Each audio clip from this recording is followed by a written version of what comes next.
Hi guys, Steady Eddie here, back in Pattaya and hoping February 2022 is going to be a lot brighter month than a troubled January. Well, today the test and go returns to those visiting Thailand, so it'll be interesting to see how many visitors arrive here. The peak season isn't over yet and the weather is still terrific. Whereas January seemed to go from bad to worse, with 11 PM bar closures being reduced to 9 PM and the dreaded onion variant rife in Pattaya, it seems now things are getting better. Bars are open to 11 PM again and there seems to be a lot more life here than a few weeks ago. So I've decided to stay here for a while. It seems while January wasn't up to much, February is looking like it will be better. So I'm reluctant to go anywhere else right now. What's the point? The way I see it, there are only really two places in Thailand right now that have a decent amount of life. There is Pattaya and Phuket. All the other places, Hua Hin, Chiang Mai and even Bangkok, I'm hearing are really quiet, not much happening.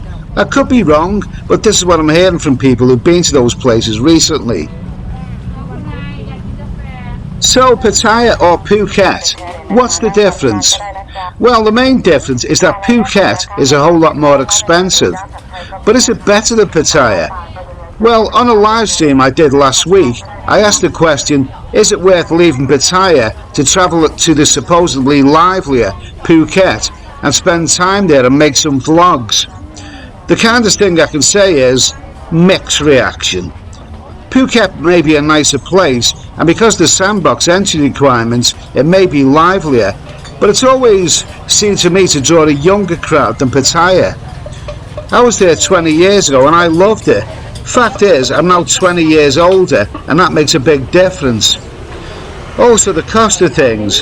Whereas Pattaya is still great value, is it really worth paying a lot more for a place like Phuket that may not be any better?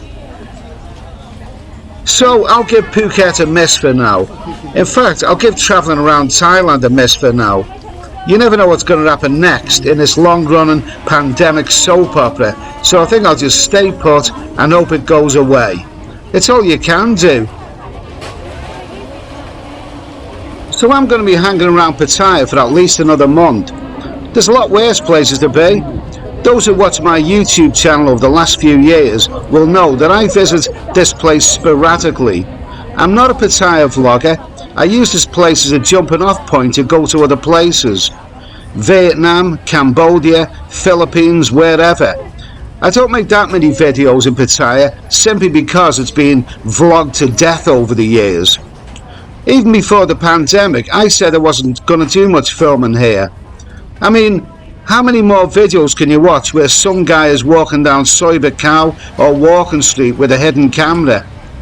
It was bad enough a couple of years ago, now they're all over the place. You don't believe me?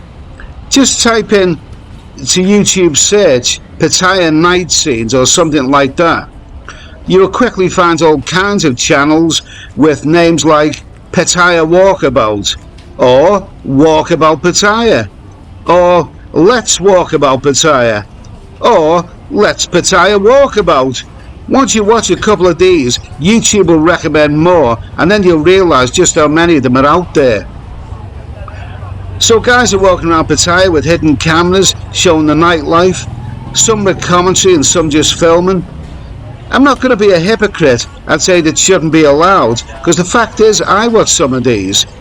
But what you've got to remember is that Pattaya is primarily a red light city, and what these covert cameras are filming is guys who may be married back in their own country and girls who are still receiving sponsorship from abroad. So it is intrusive, and as someone who reveals my face on camera and often gets recognised here, I don't want to be any part of that. If I do show nightlife scenes, I'll make sure I edit them carefully. So what is there to vlog in Pattaya if you don't film the nightlife? Well, one thing I've never done in Pattaya is make videos of the surrounding areas.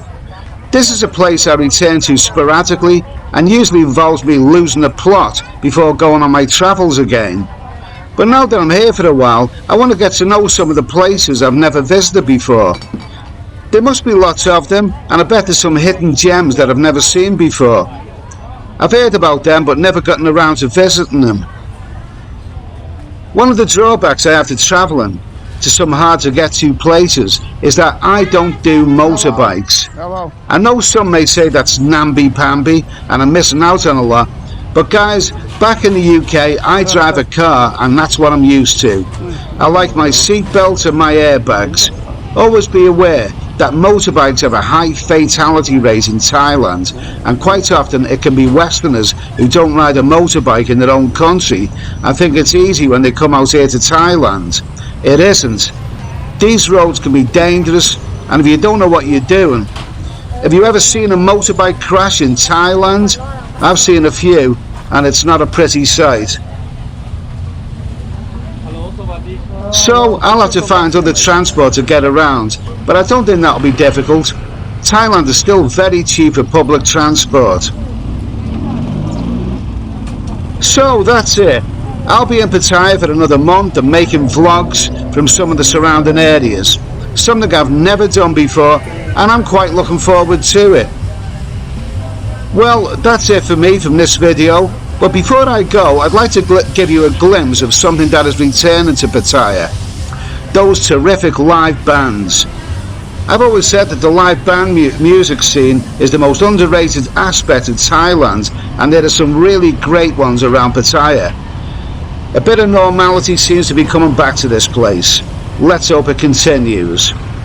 Until the next time, thanks for watching. See you soon. Cheers.